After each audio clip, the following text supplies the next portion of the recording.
बिस्मिल्लाहिर्रहमानिर्रहीम। जब भी मेरी शादी होती तो शादी की रात ही अब्बू मेरे शौहर को 25 लाख देकर कहते मेरी बेटी को तलाक दे दो। यूँ मैं अब तक कई तलाक़ें ले चुकी थी, मगर हमेशा अब्बा मेरी ज़बरदस्ती शादी करवा कर तलाक दिलवाते और वजह कुछ भी ना बताते। लेकिन अम्मा उसी रात मुझे दूध में हल्दी डाल कर देती, जिसको पीते मैं सो जाती थी। आँख खुलती तो हर कोई मुझे अजीब सी नज़रों से देखता। इस बार मैंने सोच लिया कि दूध पीने का नाटक करूंगी। यूं जैसे ही झूठ मूठ की सोई तो पाँव तले से ज़मीन निकल गई। जब मेरा शौहर मेरे रूबरू बैठा मुझे बड़े गौर से देख रहा था, जबकि मैं शादी के सेज पर दुल्हन बनी बैठी खुद ही में सिमटती चली जा रही थी। मैं मुंतज़िर थी कि अमर कुछ तो कहेगा, मगर इसे यूं बैठे बैठे जब बड़ी देर हुई तो मैंने अपनी पलकें उठाकर देखा तो इसको खुद में मैं पाया। मैं आखिरकार बोल ही पड़ी, क्या बात है अमर, आप मुझे इस तरह गौर से क्यों देख रहे हैं? अमर की नज़रें अभी भी मेरे चेहरे पर जमी हुई थीं। वो कहने लगा, तुम बेहद हसीन हो नीलम। 2 माह कबल हमारी मंगनी हुई थी। तुमसे पहले भी अम्मी मेरे लिए कई लड़कियों के रिश्ते ले चुकी थी, मगर मुझे कोई लड़की पसंद ही नहीं आती थी। जब तुम्हारी तस्वीर देखी को मैं वो लम्हे ही पिघल गया था। मुझे तो समझ नहीं आता कि कोई इतना खूबसूरत कैसे हो सकता है। अमर मेरी तारीफ करने लगा तो मेरी जान में जान आई थी। अब मुस्कुराते चेहरे के साथ इसकी बातें सुनने लगी थी। वो बोलते चला जा रहा था, नीलम मैंने अम्मी से कहा कि मुझे ये लड़की दिलो जान से कबूल है। अम्मी ने भी सजदा शुक्र अदा किया था कि चलो मेरा अब घर बस जाएगा, मैं इनका इकलौता बेटा हूँ ना, इसलिए इनको मेरी शादी की बहुत जल्दी थी। मैंने भी कहा कि चट मंगने और पट ब्याह कर दे, मैं ज़्यादा इंतज़ार नहीं कर सकता। अम्मी ने मेरा काम मान लिया और अब देखो ना, तो महज 2 माह के बाद मेरी हो चुकी हो। मगर ये 2 माह यूं ही नहीं कट गए थे। मैंने एक एक लम्हा गिन गिन कर गुजारा था। तुमसे फ़ोन कॉल पर बात करता था तो जी चाहता था कि तुम्हें अपने रूबरू ले आऊँ। नीलम, आज मेरे दिल के तमाम अरमान पूरे हो चुके हैं, मगर अफसोस तो इस बात का है कि मैं तुम्हें हासिल करने की खुशी भी ढंग से नहीं मना सका और वक्त जुदाई भी आ गया है। अमर की आखिरी बात सुनकर मैं चौंक गई। मैं बोली, अमर आप ये क्या कह रहे हैं? अल्लाह ना करे कि हम कभी जुदा हों। अमर ने अफसोस से मुझे देखा, फिर वो बोला, जब से कमरे में आया था इस बात पर गौर कर रहा था कि तुम ज़्यादा अहम हो या 25 लाख। दिल ने तुम्हारा नाम लिया है, मगर दिमाग कहता है कि 25 लाख कोई छोटी रकम नहीं है।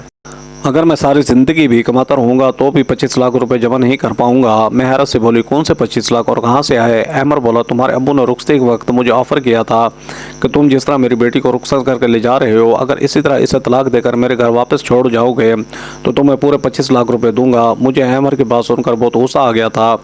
मैं बोली, आपका दिमाग तो ठीक है ना? मेरे अब्बू मेरी शादी के लिए किस कदर मुतफक्र थे ये आप नहीं जानते। उन्होंने बड़ी छानबीन करके मेरा रिश्ता तय किया था, क्योंकि अब्बू कहते थे कि नीलम ये शादी उम्र भर का बंधन होता है, इसलिए मैं बहुत सोच समझ कर तुम्हारी शादी करूंगा। अब ऐसा कैसे हो सकता है कि मेरे अब्बू ही मेरी तलाक दिलवाना चाहते हैं? आप यकीनन मेरे साथ मजाक कर रहे हैं, मगर मैं आपको साफ साफ बता दूँ, मुझे इस किस्म का मजाक बिल्कुल भी नहीं पसंद। ये बात सच है कि मैं आपको बहुत चाहती हूँ, मगर इस मजाक की वजह से अगर मैं आपसे रूठ गई तो मानूंगी नहीं। अमर बोला, प्यारी नीलम तो मुझे माफ़ कर देना, मगर मैं बहुत मजबूर हो चुका हूँ, इसलिए अपने मुकम्मल होश हवास में मैं तुम्हें तलाक देता हूँ। अमर ने एक ही सांस में मुझे 3 तलाक़ें दे दी थी, जबकि मैं लरसने लगी थी। मैंने तो कभी ख्वाब में भी नहीं सोचा था कि मेरे साथ ऐसा भी हो सकता है। शादी के स्टेज पर ही मुझे तलाक मिल जाएगी। मेरी आंखों से आंसू बहने लगे तो अमर बोला, बस बस अब रोने का वक्त नहीं है यार। मुझे डर है कि ज़रा सी देर पर तुम्हारे अब्बू अपना फैसला न बदल लें। यह ना हो मेरे 25 लाख में से कटौती हो जाए। चलो जल्दी जल्दी उठो, मैं तुम्हारे घर छोड़ कर आऊँ। मुझसे हिला भी नहीं जा रहा था, मगर अमर ने मेरा हाथ पकड़ लिया और तकरीबन मुझे घसीटते हुए अपने साथ बाहर ले आया और गाड़ी में बिठाकर मेरे घर के दरवाजे तक ले आया। इसने बैग बजाई तो दरवाज़ा अब्बू ने ही खोला था। अब्बू की तरफ देखकर अमर बोला, ये ले अंकल आपकी अमानत, आप मुझे मेरी रकम दे दें ताकि मैं चला जाऊँ। मेरी आंखों से सामने मेरे अब्बू ने अमर को नोटों से भरा हुआ एक ब्रीफकेस थमा दिया। अमर वापस चला गया तो अब्बू मेरा हाथ थाम कर मुझे घर ले आए थे। उन्होंने मेरा माथा चूमा और मुझे सोफे पर बिठाकर बोले, अल्लाह का लाख लाख शुक्र है कि उसने तुम्हारी ज़िंदगी तबाह होने से बचा ली। मैं अब फूट फूट कर रोने लगी थी। मैं बोली, अब्बू मुझे बताया ये आपने मेरे साथ क्या किया? आपने मुझे रुसवा क्यों कर दिया? मैंने तो सुना था कि बाप अपनी बेटियों के घर बसाने की खातिर बहुत कुछ कर जाते हैं, मगर आपने तो मेरे शौहर को पैसों का लालच देकर मेरी तलाक करवा दी। मैं अब तलाक का ठप्पा माथे पर सजा कर कहाँ फिरूँगी? रोते रोते मेरी हिचकी बंद हो गई थी। इतनी देर में मेरी अम्मी मेरे लिए हल्दी मिला दूध लेकर आई थी। वो कहने लगी, मेरी बेटी ये दूध पी लो। मैं चीख पड़ी थी। मैं बोली, अम्मी मेरा घर उजड़ गया है, मैं शादी की पहली रात ही तलाक लेकर घर वापस आ चुकी हूँ। इस सब के पीछे कोई और नहीं बल्कि मेरा इसका सगा बाप है। ऐसे में मुझे दिलासा देने के बजाय, अपने शोहर का गिरबान पकड़ने के बजाय मेरे लिए हल्दी वाला दूध ले आई हैं। मुझे बताएं, क्या यहाँ पर कोई मजाक हो रहा है? अम्मी ने मेरे दोनों हाथ थाम लिए, जबकि अब्बू बोले, नीलम जब तुम्हारा निकाह अहमर के साथ हो गया तो उसके एक रिश्तेदार ने मेरे कान में आकर मुझे बता दिया कि अहमर और उसके घर वाले फ्राडिया हैं। अहमर तुमसे पहले भी कई लड़कियों से शादियां कर चुका है। यह सब सुनकर तो मैं हैरत में मुबतला हो गया था, मगर मैंने सोचा कि शायद ये झूठी खबर हो, इसलिए मैंने अपने ज़राए से पता लगाया। तो मुझे मालूम है कि अहमर सच में अच्छा लड़का नहीं है, वो तुम्हारी ज़िंदगी तबाह बर्बाद कर देता।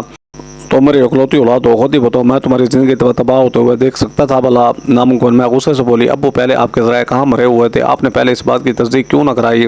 मंगनी टूट जाती तो भी मुझे इतना दुख ना होता। अब तो मैं रुखसती के बाद तलाक लेकर आई हूँ, अपनी सहेलियों को क्या शक्ल दिखाऊंगी? लोग तो मेरा मजाक उड़ाएंगे ना। अब्बू बोले, लोगों की खातिर मैं तुम्हारी ज़िंदगी ख़राब होने देता क्या?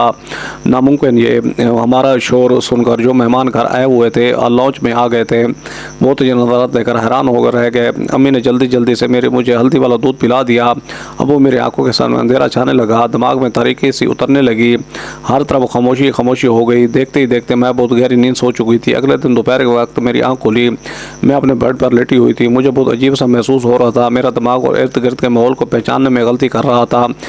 मैं यही सोच रही थी कि आखिर मैं यहाँ क्या कर रही हूँ। फिर मेरे दिमाग में रात वाला मंत्र घूमने लगा, ओ मुझे तो तलाक हो गई है। ये बात सोचती ही मेरा दिल डूब सा गया।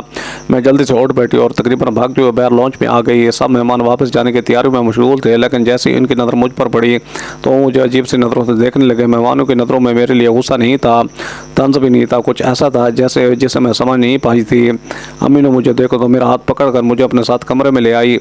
वो कहने लगी, नीलम तुम दिल छोटा मत करना, मैं तुम्हारा घर ज़रूर बसाऊंगी और एक ऐसे शख्स को तुम्हारा हम सफ़र बनाऊंगी जो तुम्हें सार आंखों पर बिठा कर रखेगा, तुम्हें दुनिया जान की खुशियाँ दिलाएगा। तुम अपना दिल गम सदा मत करो। जब तक तुम तमाम मेहमान चले नहीं गए, मैं अम्मी के कमरे में ही छुप कर बैठी रही। मुझ में इतनी हिम्मत नहीं थी कि किसी का सामना कर सकूँ। खैर, जब शोर ख़त्म हो गया तो मैं अपने कमरे में वापस आ गई। मैंने अपना मोबाइल उठा लिया और अहमद के साथ अपनी पुरानी चैट पढ़ने लगी। उसने हर मैसेज में मेरे साथ इज़हार मोहब्बत किया था। उसने हमेशा साथ निभाने की कस्में खाई थी। उसके मैसेज में यही लिखा था कि वो मुझे कभी नहीं छोड़ेगा। क्या ऐसी बातें करने वाला शख्स धोखेबाज हो सकता था? मेरे दिल से यही सदा आई थी कि नहीं नहीं, ऐसा नहीं हो सकता था। मुझे अब्बू से बेतहा नफरत महसूस हुई थी। उनकी वजह से मेरा घर टूट गया था। मैं लोगों से डरने लगी थी, इसलिए घर से बाहर नहीं निकलती थी। जबकि अब्बू जब ये सब देखते तो निहायत अफसरदा हो जाते। वो मुझे कहते, नीलम तुम बाहर निकलो, घूमो फिरो, खुद को यूं घर में कैद मत रखो। मैं उनकी बातें एक कान से सुनकर दूसरे कान से निकाल देती थी, मगर अब्बू मुझे ज़बरदस्ती अपने साथ बाहर ले जाने लगे थे। वो मुझे बहुत ज़्यादा वक्त देते थे। वो मुझे हर वक्त समझाते रहते थे। एक दिन मुझसे कहने लगे, तुम्हें चॉकलेट पसंद है ना? मैंने इस बात में सर हिला दिया तो वो कहने लगा, तुम चॉकलेट हासिल करने के लिए किसी हद तक जा सकती हो। मैं बोली, अभी मैं तो पहाड़ तक भी कूद सकती हूँ। तब अब्बू बोले, और अगर तुम्हारे सामने एक तरफ बिरयानी रख दूँ और एक तरफ चॉकलेट तो तुम किसको चुनोगी? मैं हंस दी और बोली, एक ही लम्हा है कि बिना ही बिरयानी को चुन लूँगी, क्योंकि बिरयानी के सामने चॉकलेट की मोहब्बत दिल से कम हो जाती है। तब अब्बू बोले, नीलम तुम अमर के लिए चॉकलेट इसकी हैसियत रखती थी, जबकि पैसा उसके लिए बिरयानी था। उसने तुम्हारे पैसे की खातिर छोड़ दिया तो क्या अब तुम सारी ज़िंदगी उसका रोक लगा कर बैठी रहोगी? मैं अब्बू की बातें सुनकर फूट फूट कर रोने लगी। वो सच थे, वो यही कह रहे थे।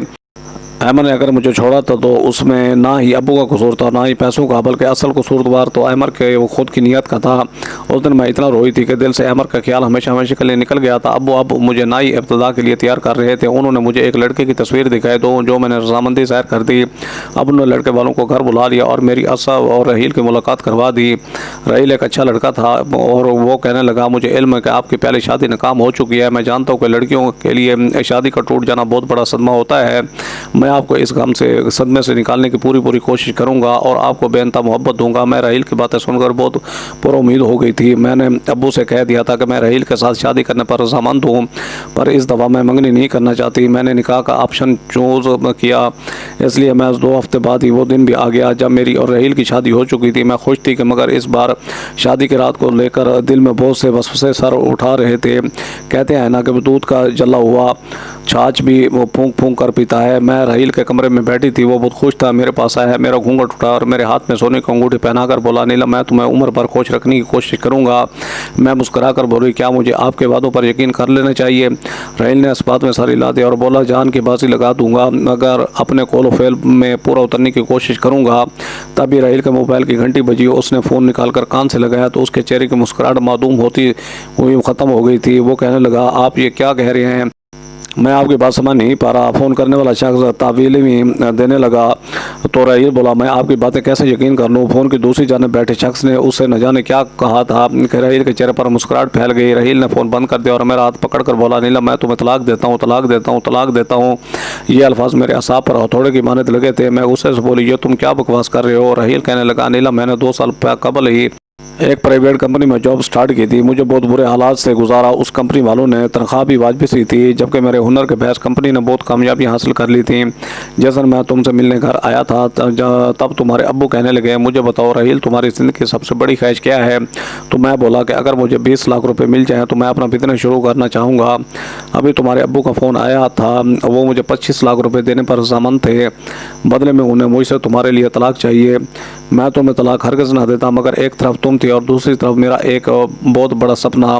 चलो मैं तुम्हें तुम्हारे घर छोड़ आता हूँ, क्योंकि अब हम दोनों एक दूसरे के लिए नामहरम हो चुके हैं। मेरा सर चकराने लगा, हाथ तक गए, मेरे गाल सुर्ख हो गए। तो मैं दाड़ कर बोली, नहीं जना, मुझे तुम्हारे साथ, मैं खुद चली जाऊंगी।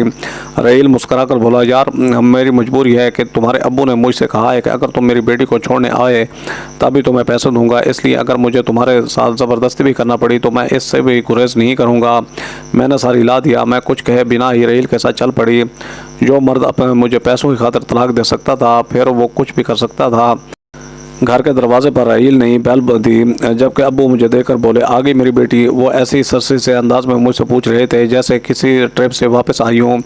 मैं कुछ नहीं बोली थी। अब्बू बाहर निकल कर राहील से सारी बातचीत करने लगे थे, जबकि अम्मी मेरे लिए हल्दी वाला दूध ले आई थी। मैं चीखने लगी। मैं बोली, अम्मी, अब्बू ने दूसरी बार भी मेरा घर उजाड़ दिया। तब भी मुझे पीछे से अब्बू की आवाज़ सुनाई दी। वो कहने लगे, मैंने तुम्हें बचाने के लिए यह सब किया है। राहील एक अच्छा लड़का नहीं था, वो तुम्हें खुश नहीं रख पाता। मैं गुस्से से बोली, अब्बू, मुझे हैरत होती है कि आपने करोड़ों का बिजनेस तनहा कैसे संभाला हुआ है, जबकि आप में तो कुव्वत फैसला ही नहीं है। आपको तो इतना भी इल्म नहीं है। मुकाबले शख्स अच्छा है या धोखेबाज, आपको लोगों की परख ही नहीं है। आप एक फेल इंसान हैं। मेरी दाढ़ से अम्मी दहल रही थी। अम्मी कहने लगी, बेटा ये दूध पी लो, तुम्हें सुकून मिल जाएगा। मैंने नफ़ी में सर हिला दिया, मगर अम्मी ने ज़बरदस्ती मुझे दूध दे दिया। दूध पीते ही मुझे सुकून मिल गया, मुझे नींद आ गई। अगले दिन मैं बहुत देर से उठी। दिन चढ़ आया था। मैं सोकर उठी तो मेरे घर के मुलाजमीन मुझे बहुत हैरत से देख रहे थे। मुझे समझ नहीं आता था कि ये सब हो क्या रहा है। अब मैंने खुद को अपने कमरे तक महदूद कर लिया था। मैं किसी से मिलती जुलती ही नहीं थी। अब वो एक दिन मेरे पास आए और कहने लगे, कितने दिन हो गए, मैं तुम्हारा इंतज़ार करता रहा कि तुम बाहर आओगी, हमारे साथ मेल जुलोगी, बातें करोगी, मगर तुमने तो हमसे दूरी इख्तियार की हुई है। मैं बोली, अब्बू मुझे बताएं, आपने मेरे साथ इतना बुरा क्यों किया? आपने मेरी तलाक क्यों करवाई? अब्बू कहने लगे, बेटा, कभी कभार अपनी औलाद की बेहतरी के लिए इंसान को कड़वा कोड़ भरना पड़ जाता है, वरना दुनिया में ऐसा कौन सा बाप होगा जो ये चाहेगा कि उसके औलाद को मुश्किल हालात का सामना करना पड़े।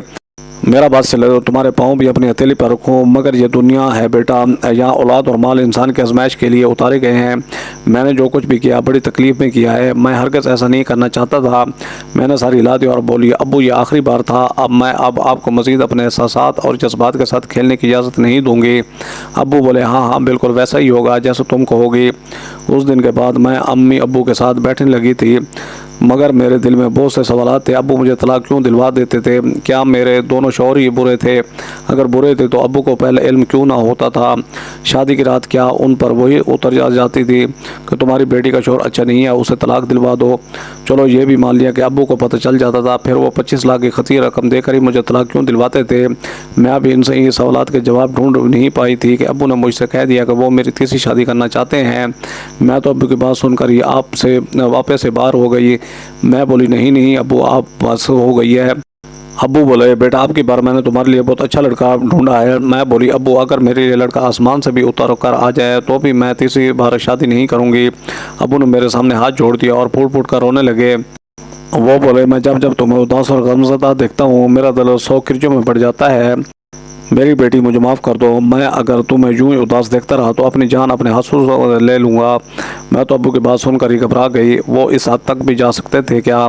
میں بولی ابو اب مجھے مجبور مت کریں۔ ابو کے آنسو تھمتے ہی نہیں تھے، اس لیے میں نے ان کی بات مان لی۔ میں تیسری شادی کے لیے تیار ہو چکی تھی، مگر میں اس بار نہ تو ذہنی طور پر آمادہ تھی اور نہ جذباتی طور پر، بس ایک مجبوری تھی جو مجھے نبھانا پڑ رہی تھی۔ میری تیسری شادی کی رات بھی میری دونوں شادیوں کی طرح گزری۔ میرے تیسرے شوہر نے بھی میرے باپ کے کہنے میں آ کر مجھے طلاق دے دی۔ میں غم و غصے سے پاگل ہو گئی تھی، مجھے سمجھ نہیں آتا تھا کہ کیا کروں اور کیا نہ کروں۔ دل چاہتا تھا کہ پوری دنیا کا آگ لگا دوں اور شروعات اپنے باپ سے گھر سے کروں۔ میرا تیسرا شوہر بھی مجھے میرے والدین کے گھر چھوڑ کر چلا گیا۔ اب مجھے اپنے والدین سے نفرت ہو گئی تھی۔ ابو اگر یہ سب کر رہے تھے تو امی انہیں روکتی کیوں نہیں تھیں؟ وہ تو میرے لیے ہلدی والا دودھ لے کر حاضر ہو جایا کرتی تھیں۔ ایک مہینہ یہ سکون سے گزرا ہوگا کہ ابو کو پھر سے میری شادی کا چاؤ ہو گیا۔ وہ کہنے لگے میری پیاری بیٹی میں تمہارا گھر بسانا چاہتا ہوں۔ میں غصے سے بولی میں آپ کے منہ سے دوبارہ یہ الفاظ نہیں سننا چاہتی۔ تو ابو کہنے لگے ٹھیک ہے، اگر میری بیٹی کا گھر نہیں بس سکتا تو میرا گھر بھی کیوں ہے بسے، میں تمہاری ماں کو طلاق دے کر خود کو اذیت دوں گا۔ میں ابو کی جانب بڑی حیرت سے دیکھتی رہی، کیا یہ ان کی محبت ہی میرے لیے یا پھر مجھے بلیک میل کر رہے تھے؟ مگر کیوں اب میرے حواس پر سوار ہو گیا تھا؟ اس کا جواب مجھے چاہیے تھا، اس لیے کہ بولی ابو ٹھیک ہے۔ ابو نے میرے لیے بار تو پہلے سے ہی ڈھونڈ رکھا تھا، بس میری طرف سے اجازت ملنے کی ہی دیر تھی۔ میری شادی کر دی گئی۔ میں نے لڑکے کی صرف تصویر دیکھی تھی۔ ابو کہہ رہے تھے کہ شادی سے پہلے ایک بار بھی لو، مگر میں نے انکار کر دیا کیونکہ میں جانتی تھی کہ اس نکاح کا انجام بھی طلاق پر ہی ہونا تھا۔ خیر مقررہ دن میری شادی ہو گئی۔ میں اپنے چوتھے شوہر کی سیج پر بیٹھی تھی، رضوان میرے پاس آیا تو کہنے لگا نیلم میں یہ نہیں پوچھوں گا کہ تمہاری 3 طلاقیں کیوں ہوئی ہیں، میں نے تمہیں دل و جان سے قبول کر لیا ہے۔ میں مسکرا کر بولی تم فکر مت کرو، تمہیں تھوڑی ہی دیر میں علم ہو جائے گا کہ مجھے 3 بار طلاق کیوں ہوئی تھی۔ وہ حیرت سے مجھے دیکھتا رہا اور پھر ہمارے کمرے کے دروازے پر دستک ہوئی۔ رضوان نے ہی اٹھ کر دروازہ کھولا، وہ باہر نکل گیا، جبکہ میں دھڑکتے دل پر قابو پا کر اس کا انتظار کر رہی تھی کہ نہ جانے اب کیا ہوگا۔ تب رضوان کمرے میں اور کہنے لگا نیلم تمہارے ابو نے ایک آدمی کو بھیجا تھا، وہ کہہ رہے تھے کہ میں تمہیں طلاق دے دوں تو وہ مجھے 25 لاکھ روپے دیں گے، مگر میں اپنی بیوی کو اپنی عزت کو محض پیسوں کی لالچ میں طلاق نہیں دے سکتا۔ یہ بات میری غیرت کے خلاف ہے۔ میں بڑی حیرت سے اپنے شوہر کو دیکھ رہی تھی۔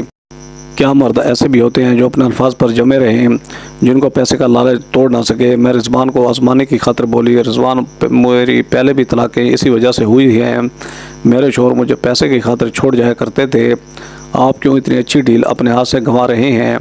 وہ مسکرا کر بولا زندگی میں پیسہ ہی سب کچھ نہیں ہوتا، پیسہ ہاتھوں کی میل ہوتا ہے۔ میری اولین ترجیح میری بیوی ہے نہ کہ پیسہ۔ مجھے لگا تھا کہ میرا دل خوشی سے پھٹ جائے گا۔ خیر میں بولی رضوان ایک بات کہوں؟ اس نے سر اس بات میں ہلا دیا تو میں بولی میں اس چیز سے بے خبر ہوں کہ میرے ابو نے میرے ساتھ یہ سب کیوں کیا۔ میں اب حقیقت معلوم کرنا چاہتی ہوں، اس لیے آپ میرے ساتھ چلیں اور یہ ظاہر کریں کہ مجھے طلاق دے چکے ہیں، پھر سب پتہ چل جائے گا۔ رضوان نے میری بات مان لی اور ہم میرے والدین کے گھر چلے گئے۔ ابو رضوان سے بات کرنے لگے، جبکہ میں گھر میں آ کر رونے لگی۔ امی نے مجھے ہلدی والا دودھ لا کر دیا تو میں نے ان سے نظر بجا کر دودھ گرا دیا اور خوش ہونے کا ناٹک کرنے لگی۔ ابھی 10 منٹ ہی گزرے تھے کہ ہمارے گھر میں بہت سے لوگ آنے لگے۔ پہلے تو ایک نرس آئی، اس نے میرا چیک اپ کیا تو کہنے لگی اس کو پھر سے پاگل پن کا دورہ پڑا ہے، یہ لڑکی مرد کو اپنے ارد گرد برداشت نہیں کر سکتی، تو آپ اس کی شادی کرتے ہی کیوں ہیں؟ یہ اپنے آپ کو نقصان پہنچا لے گی، تب آپ کو سکون رہے گا۔ پھر ایک وکیل داخل ہوا۔ ابو نے نرس کی کئی باتیں منو عن وکیل کو بتا دیں۔ نرس نے بھی وہی الفاظ وکیل کے سامنے دہرا دیے۔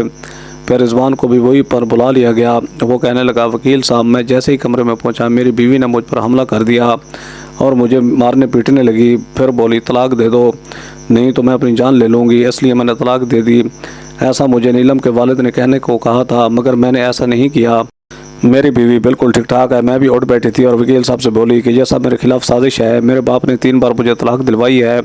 وکیل نے سر ہلا دیا اور بولا مس نیلم آپ کے سگے والد نے مرنے سے پہلے اپنی ساری جائیداد آپ کے نام لگا دی تھی، مگر ان کی وصیت میں یہ شرط درج تھی کہ جب تک آپ کا گھر نہیں بس جاتا یہ جائیداد آپ کے نام منتقل نہیں ہو سکتی۔